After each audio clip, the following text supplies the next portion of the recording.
Bonjour à tous et bienvenue à vous sur notre chaîne YouTube si c'est votre première fois. Pensez à cliquer sur j'aime et à vous abonner à la chaîne pour soutenir notre travail et ne manquer aucune nouvelle vidéo. Je vous souhaite une agréable écoute. Quel est le coût de la mise en vente de votre maison? En tant que vendeur, vous êtes certain d'être confronté à un défilé de dépenses, de frais, de réquisitions et d'accessoires qui peuvent réduire de 4 à 7% le coût de la transaction de votre maison. Alors, comment savoir ce que vous obtiendrez? Lorsque vous faites une offre, ou peut-être même lorsque vous signez votre accord de cession, votre exécuteur foncier peut vous remettre une feuille de calcul du produit net estimé par le vendeur, qui vous donne une idée de chacune des dépenses qui seront déduites lors de la conclusion de la transaction. Les coûts varient d'un état à l'autre, mais voici en gros un pourcentage des dépenses que vous risquez de subir. Solde du remboursement du contrat. Les dérivés du coût de l'opération intègrent votre crédit immobilier particulier, les seconds contrats et les lignes de crédit sur valeur immobilière. Frais de remboursement anticipé. Quelques prêteurs peuvent vous facturer des frais autorisés pour le remboursement de votre crédit. Documents de levée de privilèges. Si vous devez de l'argent à un constructeur, à des jugements du tribunal ou à des impositions sur la propriété, un privilège peut avoir été établi sur votre propriété et vous devez payer cet argent après la conclusion de l'opération.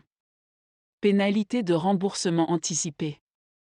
Renseignez-vous auprès de votre banque pour savoir si vous êtes soumis à une pénalité de remboursement anticipé au cas où vous rembourseriez votre avance par anticipation. Enregistrement des dépenses. En supposant que vous devez de l'argent liquide sur la propriété, vous devrez payer ces frais pour montrer que vos obligations ont été entièrement payées. Réquisition pour les agents d'inscription et de vente. Il s'agit de la valeur que vous payez aux exécuteurs testamentaires pour la réalisation de la transaction de votre maison. Normalement, les frais sont de 6%, la moitié revenant au financier de votre exécuteur et le reste au financier de l'exécuteur de l'acheteur. Les exécuteurs testamentaires sont payés par leurs entreprises respectives. Honoraires du représentant légal. Frais facturés par un expert comptable pour confirmer votre personnalité et vérifier que les documents sont exécutés correctement. Frais d'entiercement. L'association de séquestre est la personne intermédiaire entre vous et l'acheteur qui garantit que l'argent est pris en charge de manière appropriée. Les exécuteurs d'escroc s'approprient l'argent du spécialiste du prêt, paient votre contrat et les frais de fermeture, rassemblent les magasins et remettent les retours à la banque. Vous pouvez avoir la capacité de partager ces dépenses avec l'acheteur. Frais de recherche de titres.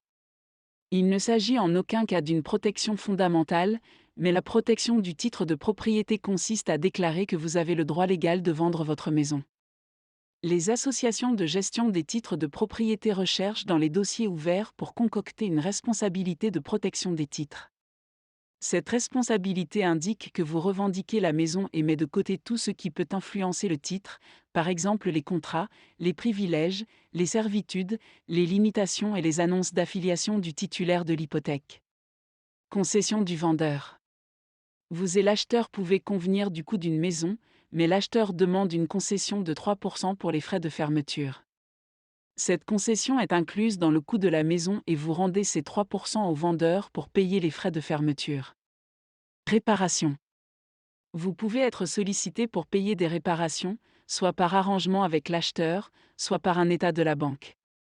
Garantie de la maison. De temps en temps, un commerçant consentira à payer une garantie de maison qui offre une assurance anticipant la première année de l'acheteur dans la maison. Lettre de termite. Ce rapport peut être nécessaire dans certaines parties de la nation. Il peut y avoir différentes dépenses liées à l'offre de votre maison, vous devrez donc en parler avec votre agent immobilier au moment opportun. Vous préférez ne pas être choqué lorsque vous prendrez place à la fermeture.